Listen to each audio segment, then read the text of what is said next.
What is Vegemite anyway? What is it made of? Who invented it? And how did such a bizarre product come to be such a beloved symbol of the land down under? Well, grab your slouch hat and boomerang and fire up your ute as we dive into the surprisingly long and fascinating history of Australia's strange and beloved snack.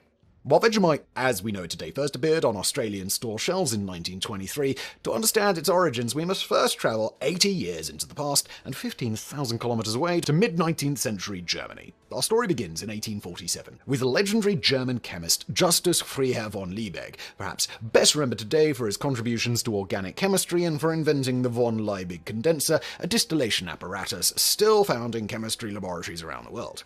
In 1815, when von Liebig was just 12 years old, the eruption of Mount Tambor in Indonesia launched vast quantities of volcanic ash into the atmosphere, triggering a significant drop in global temperatures. The resulting year without summer was marked by widespread crop failures and famines that killed an estimated 100,000 people worldwide. This event had a profound impact on von Liebig, who would devote much of his career to improving crop science and global nutrition. For example, in 1840, he determined that the growth of plants is dependent on 5 chemical elements: nitrogen, phosphorus, potassium, hydrogen, and carbon. While the latter 2 are extracted from air and water, the rest must be drawn from the soil and can be supplemented through the use of fertilizers such as livestock manure and bird droppings, aka guano.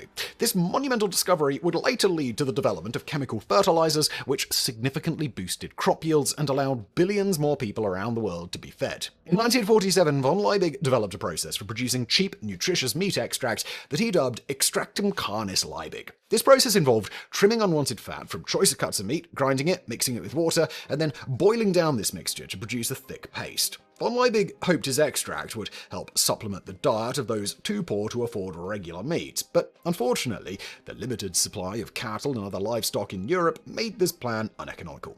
Von Liebig thus openly published the details of his process, writing that, quote, "the benefit of it should be placed at the command of as large a number of persons as possible by the extension of the manufacture, and consequently a reduction in the cost."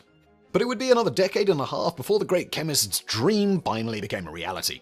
In 1862, German railway engineer Georg Christian Giebert, along with von Liebig and a group of investors, founded the Society de Fray Bentos, Giebert and Compagnie, and constructed a pilot beef extract plant in the town of Villa Independencia in Uruguay, later renamed Fray Bentos. These being the days before refrigerated ships and rail cars or large-scale meat canning, cattle in South America were largely slaughtered for their leather, producing a large surplus of cheap meat and allowing extractum carnis Liebig to be produced at 1/3 the cost of in Europe. This venture was immediately successful, with nearly 28,000 kilograms of the extract being sold in 1864. The following year, von Liebig assumed the directorship of the firm, which was named the Liebig Extract of Meat Company to capitalize on his famous name. Ironically, however, this marketing tactic worked a little too well, as Liebig extract of meat soon became a genericized term for this product and was used by several other companies in their marketing. Indeed, a judge ruled that the name had fallen into general use and could thus no longer be trademarked, forcing the Liebig Extract of Meat Company to change its name to the more distinctive Lemco. In 1873, Lemco established a corned beef canning operation under the name Fray Bentos. This too proved extraordinarily successful, especially during the Boer War of 1899 to 1902 and the Great War of 1914 to 1918, when millions of tins were supplied to the British Armed Forces as standard field rations. Fray Bentos soon entered the British vernacular as a generic term for corned beef and a slang word meaning very good. And in a classic example of British wartime humour, the crew of the British Mark IV tank F-41 christened their giant metal can of a vehicle, you guessed it, Fray Bentos. On August 22, 1917, during the Third Battle of Ypres, Fray Bentos trundled into action near St. Julien, Belgium, only to become stuck in the mud near the German trenches. Over the next 60 hours, the crew heroically fought off repeated German infantry attacks before escaping back to Allied lines, an action which earned them the most decorations of any tank crew of the First World War, but that's an incredible story for another video. But in any event, as a result of such massive global sales, Fray Bentos became known as the kitchen of the world, with the town's meat processing plant expanding into one of the largest industrial complexes in all of South America. At its peak, Fray Bentos employed more than 5,000 people, processed one cow every 5 minutes. In 1899, Lemco changed the name of its flagship beef extract to Oxo, a brand name still familiar to millions of households around the world today. During the 1908 Summer Olympics in London, Lemco made history by supplying British athletes with Oxo OXO to fortify them, becoming the game's first corporate sponsor. However, the cost of the original liquid formulation was still beyond the means of many families, prompting Lemgo to work with English chemist Henry Enfield to develop an even cheaper version. The result was the first solid OXO bouillon cubes introduced in 1910 at a cost of only a penny each. These also proved extraordinarily popular, with over 100 million being supplied to the British Armed Forces during the First World War. In 1924, Lemco was acquired by British food conglomerate Vesti Holdings. By this time, the company had grown so successful that they were forced to expand their operations, and in 1928 they purchased a former Royal power station in Southwark, London, for a conversion into a cold storage facility. Part of the redesign involved the construction of an Art Deco tower on the banks of the Thames, on which Lemco planned to mount illuminated signs advertising its products. However, these plans were rejected by the London government, riverside advertising being banned at the time. Instead, architect Albert Moore cheekily redesigned the tower to feature 2 circular and 1 X-shaped windows, spelling out the word OXO. Despite seriously stretching the city's rules regarding public advertising, the OXO Tower was allowed to stand, and this now iconic landmark continues to grace the London skyline to this day. In 1968, the OXO brand was bought by Anglo-Dutch multinational Unilever, who in 2001 sold it to the American Campbell Soup Company. In 2006, the UK branch was bought out by Premier Foods, which continues to produce OXO cubes and other products to this day. Despite its pioneering role and extraordinary success, Lemco was far from the only player in the burgeoning meat extract market. In 1870, during the Franco-Prussian War, French Emperor Napoleon III ordered 1 million cans of beef from Scottish-born Canadian butcher John Lawson Johnston. However, while large quantities of cheap beef were readily available from Canada and South America, canning technology had not yet been fully perfected, making it difficult for Lawson Johnston to fill Napoleon's order. He thus developed a less perishable, concentrated beef extract similar to OXO, which he dubbed Johnston's Fluid Beef. This was later changed to Bovril, a combination of the Latin bovinus or ox and vril, a fictional energy source from British writer Edward Bulwer-Lytton's 1871 science fiction novel Vril, The Power of the Coming Race. And if that name sounds familiar, Bulwer-Lytton is the prolific originator of such now cliched phrases as pursuit of the almighty dollar, the great unwashed masses, the pen is mightier than the sword, and the classic novel opening, it was a dark and stormy night. The more you know. Appropriately, he is the namesake of the annual tongue-in-cheek Bulwer-Lytton fiction contest, in which contestants compete to craft the opening sentence of the worst of all possible novels. Like OXO and Fray Bentos, Bovril quickly became a British institution, with large quantities being supplied to British forces during the Boer War and the First and Second World Wars. Mixed with hot water or even milk, Bovril is a classic hearty drink for cold weather, becoming inextricably associated with British football culture and famously sustaining Sir Ernest Shackleton and his crew during their ill-fated 1914 to 1917 Antarctic expedition. So famous and beloved was Bovril in the early 20th century that it holds the distinction of being one of the few products to be openly endorsed by the Pope, with Pope Leo XIII appearing in a series of advertisements along with the slogan, "The two infallible powers, the Pope and Bovril."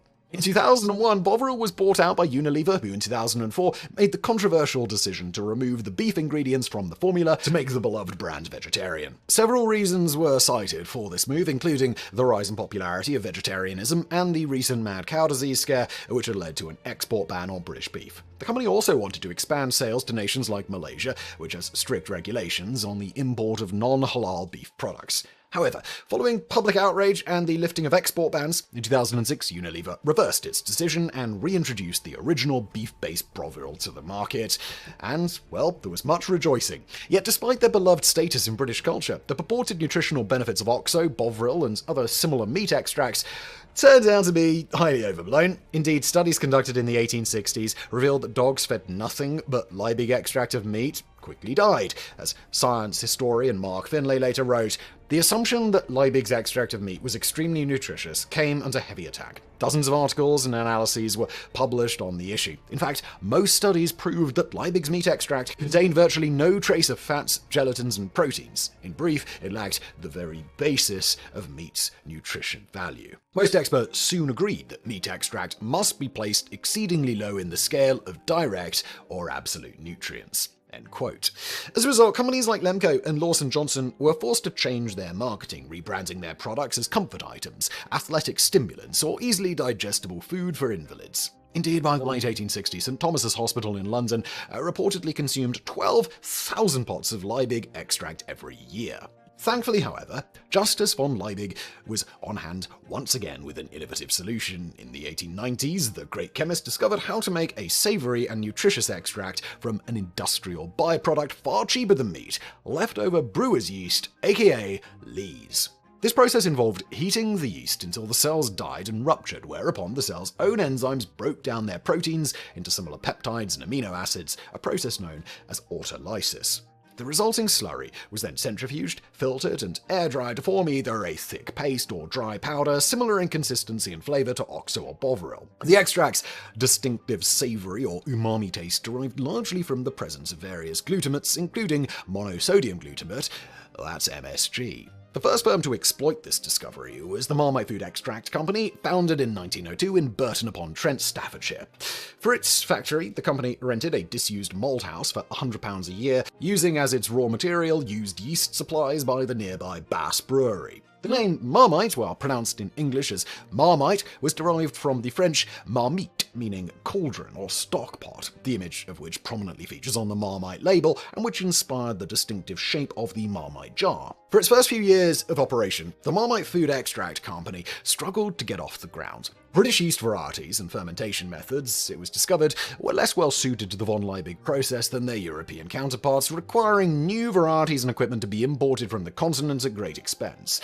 Furthermore, the unique and divisive taste of Marmite made it a hard sell even to a British people by now well used to beef extracts like OXO and Bovril. Nonetheless, by 1907, the company had become successful enough to warrant the construction of a second factory at Camberwell Green in South London. And in 1910, Marmite received a huge boost thanks to a major scientific breakthrough, the discovery of vitamins. For nearly 2 centuries, physicians and biologists had suspected that certain diseases were caused by a lack of some unknown vital factor in the sufferer's diet. For instance, sailors on long voyages typically had been ravaged by scurvy, whose symptoms include weakness, fatigue, easy bruising, bleeding gums, tooth loss, and eventually death, while in Southeast Asia, beriberi, characterized by severe weight loss, edema, lower body paralysis, and confusion, has long been endemic. In 1747, Scottish physician James Lind conducted a series of experiments demonstrating the effectiveness of citrus fruit for preventing and curing scurvy. Despite opposition from the mainstream medical community, who ascribed scurvy to a variety of other causes, the Royal Navy began issuing lemons and limes aboard its ships, resulting in British sailors and eventually British people in general acquiring the nickname of limeys. Unfortunately, however, this did not mark the end of scurvy in the Royal Navy, for lemons and limes were too expensive to be issued on a universal basis. Furthermore, lemon and lime juice did not keep well on long sea voyages, while boiling and concentrating it destroyed its anti-scorbutic properties. It was not until the 1770s, following experiments conducted by Captain James Cook during his first voyage to the South Pacific, that the Royal Navy discovered that pickled cabbage, aka sauerkraut, was just as if not more effective than lemons and limes at preventing scurvy, and it was much less perishable. Only when sauerkraut began to be widely issued aboard Royal Navy ships did rates of scurvy finally begin to decline. 100 years later, in 1881, Russian physician Nikolai Lunin conducted a series of experiments in which one group of laboratory mice was fed milk, while another was fed a mixture of all the known constituents of milk: protein, fat, carbohydrates, and salt. The mice in the second group all died, leading Lunin to conclude that, quote, a natural food such as milk must therefore contain, besides these known principal ingredients, small quantities of unknown substances essential to life. 3 years later, physician Takaaki Kanehiro of the Imperial Japanese Navy observed that while beriberi was endemic among the lower and middle classes, whose diet consisted mostly of polished white rice, the upper classes, who ate a more Western diet, were largely unaffected. He thus conducted an experiment using the crews of 2 battleships, one of which was fed only white rice, and the other a varied diet of meat, fish, barley, rice, and beans. By the end of the experiment, the former group suffered 161 cases of beriberi and 25 deaths, and the latter only 14 cases and no deaths. Unfortunately, the Navy misinterpreted the results and concluded that beriberi was caused by protein deficiency. As a result, the disease continued to ravage the region. It was not until 1897 that Dutch physician and physiologist Christian Eijkman, working in the Dutch East Indies in modern-day Indonesia, discovered that feeding chickens, and later people, unpolished brown rice prevented and cured beriberi, leading him to postulate the existence of what English biochemist Frederick Hopkins later called accessory factors in the rice bran, factors that were stripped away by the polishing process. Finally, in 1910, Japanese scientist Umataro Suzuki managed to extract and isolate this accessory factor, dubbing it baric acid. 2 years later, Polish biochemist Casimir Funk repeated Suzuki's experiments and, at the suggestion of fellow biochemist Maximilian Nierenstein, dubbed the extracted nutrient complexes vitamines, short for vital amines. Suzuki's baric acid was soon renamed thiamine, or vitamin B1, the first of the modern vitamin complexes to be discovered. Many more would follow, including retinol, or vitamin A, in 1913, and ascorbic acid, or vitamin C, the cause of the age-old scourge of scurvy, in 1920. But while Casimir Funk originally believed that all accessory factors were chemical amines, this turned out to not be the case, prompting British biochemist Jack Drummond to suggest in 1920 that the E in vitamin be dropped, creating the modern word vitamin. For their role in discovering vitamins, in 1928, Christian Aikman and Frederick Hopkins were awarded the Nobel Prize for Physiology or Medicine. In the wake of these breakthroughs, it was discovered that Marmite happened to be rich in B vitamins, including thiamine, or B1, riboflavin, or B2, and B12, or cobalamin, a fact which finally endeared the product to the British people and caused sales to skyrocket. Sold as a highly nutritious superfood under the simple but effective slogan, "Good for you," Marmite was widely served in British schools and hospitals and other institutions as a dietary supplement, while millions of jars were issued to British servicemen and prisoners of war and provided as aid to war-torn countries during both world wars in order to stave off beriberi. As one British soldier recalled, prisoners of war sometimes resorted to subterfuge to prevent their Marmite from being confiscated by camp guards. To quote, "While in prison camp, aid parcels would arrive, but our captors would supervise the unpacking of these parcels, taking anything good for themselves. When they came to Marmite, they would ask, 'What's this for?' Our reply was, 'Stuff to rub on your boots.' They would say, 'You can have,' and let them keep the Marmite." The sticky black stuff even played a vital role in a major dietary science breakthrough. In the late 1930s, English hematologist Lucy Wills travelled to Bombay, India, modern-day Mumbai, to study what was then known as pernicious anemia of pregnancy, which largely affected Indian women employed in the textile industry. Wills soon discovered that this affliction differed from regular pernicious anemia, a lack of red blood cells caused by a deficiency of vitamin B12, which could be treated using liver extracts. Rather, it was a form of macrocytic anemia, in which the red blood cells are larger than usual. Following experiments with mice, Willis postulated the existence of an unknown Willis factor, the richest source of which he found to be yeast extracts like Marmite. In the 1940s, this factor was identified as folate, or vitamin B9, the synthetic version of which, folic acid, is now added to all sorts of food products, including wheat flour, in order to stave off macrocytic anemia in pregnant women and birth defects in children. By the 1920s, Marmite had become yet another British culinary institution, most commonly consumed by spreading it very thinly on buttered toast or adding it to soups and stews. Even its infamously bizarre and divisive flavour became a part of the brand's identity, with Marmite adopting the cheeky slogan, "Love it or hate it," as part of the 1996 advertising campaign. Indeed, over the years, Marmite has become a popular byword for an acquired taste, or a person, group, or anything else that divides public opinion.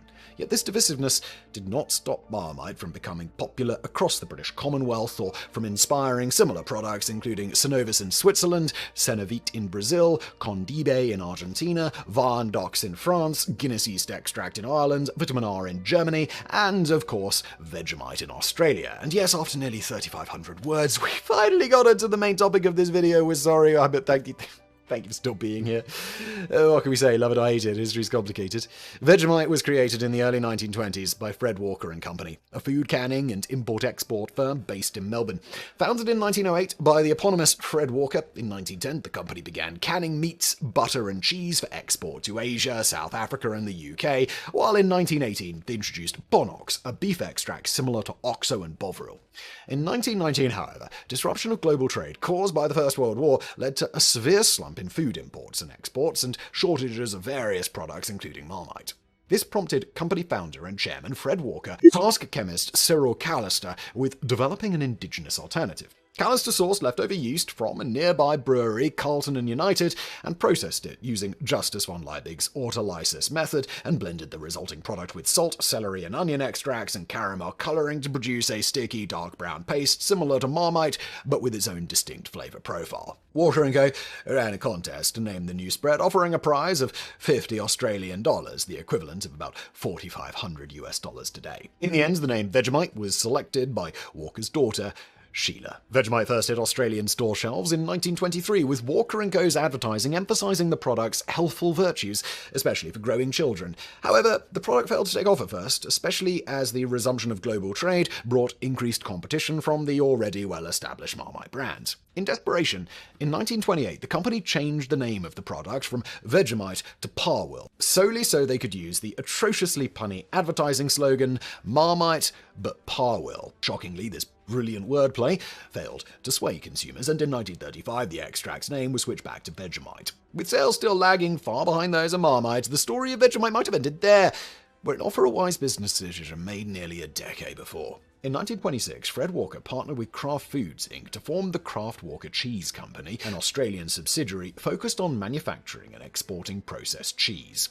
This venture was highly successful and helped carry Fred Walker & Co. through its financial difficulties in the 20s and 30s. In 1935, the same year the ill-fated Parwill brand was switched back to Vegemite, Fred Walker died, and his company was wholly acquired by Kraft Foods Inc., later Mondelez International. Kraft used its considerable marketing resources to heavily promote Vegemite, giving away free samples with Kraft Walker cheese products and funding poetry contests and other promotional events. As with Marmite, sales received a huge boost in 1939 when the British Medical Association officially endorsed Vegemite as a rich source of B vitamins. And during the Second World War, University of Adelaide physiologist Cedric Hicks recommended that Vegemite be rationed at home so it could be supplied to Australian troops, a fact heavily promoted in the company's advertisements. Quoting here, Vegemite fights with the men up north. If you are one of those who don't need Vegemite medicinally, then thousands of invalids are asking you to deny yourself of it for the time being. End quote. And when the troops came home, they brought their newly acquired taste for Vegemite with them, such that by the late 1940s, Vegemite was found in nearly 90% of Australian households.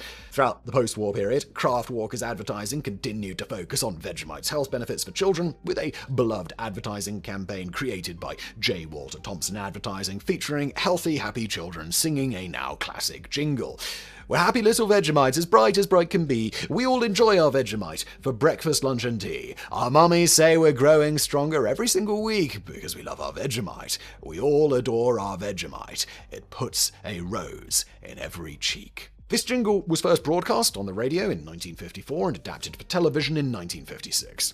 After running continuously for nearly a decade, the ad was retired and replaced by a new campaign featuring the now equally iconic slogan, "Pass the Vegemite, please, Mum." In April 1984, the brand made retail history when a 115-gram container of Vegemite became the first product to be electronically scanned in an Australian supermarket, the transaction taking place at a Woolworths in Chullora, New South Wales, and costing 55 Australian cents. 2 years later, the original 1956 Happy Little Vegemite ad was partially colorized and rebroadcast, and once again it proved highly successful, running until 1991. Finally, in 2023, a new group of Happy Little Vegemites was cast alongside 71-year-old Trush Kavanagh, the original baton-twirling girl from the television ad, ensuring that the beloved jingle will continue to rattle around Australians' heads for generations to come. More than 100 years after its introduction, Vegemite remains an inextricable part of Australian culture, with Bega Cheese, the brand's current owner since 2017, churning out some 22 million jars, and Aussies consuming some 1.2 billion servings of the stuff every year. In October 2008, the 1 billionth jar of Vegemite rolled off the Bega production line in Melbourne. As Jamie Callister, grandson of Vegemite inventor Cyril Callister, said in an interview, quote, "It's part of our DNA. It's something I grew up with and was just always there. It's become a badge of honour for Australians, whether they are a fan of it or not." Indeed, the brand has expanded significantly since its introduction, with Vegemite finding its way into all sorts of products, including popular snacks like Arnott's Shapes crackers, sausages, chocolate in a biscuit, and Smith's Crisps, sausages and meat pies, chocolate and smoothies, yes really, Vegemite singles flavoured processed cheese slices, and Vegemite Cheesy Bite, a cream cheese Vegemite combination first introduced in 2009 and originally given the very 2000s name iSnack 2.0 before customer backlash forced to change. It has also spawned several imitators, including Marmite, introduced in the 1950s by Henry Lewis and Company and now owned by Mars Incorporated, and Aussie, launched in 2001. A version of Marmite has also been produced by the New Zealand Sanitarium Health and Wellbeing Company since 1919. Thus, the original British product is marketed as Our Mate in Australasia and Enzymite in the rest of the world. These products differ slightly in composition and flavour, with the New Zealand Marmite in particular incorporating large amounts of sugar. But the Australian original, whether spread on sandwiches and toast or mixed into stews and other recipes, remains by far the most popular in the region, and with good reason. Vegemite is extremely nutritious, with one serving containing 0.5 milligrams of vitamin B1, 0.43 milligrams of B2, 2.5 of B3, and 0.1 milligrams of folate. It is also certified vegan, kosher, and halal, meaning it can be eaten by just about everybody.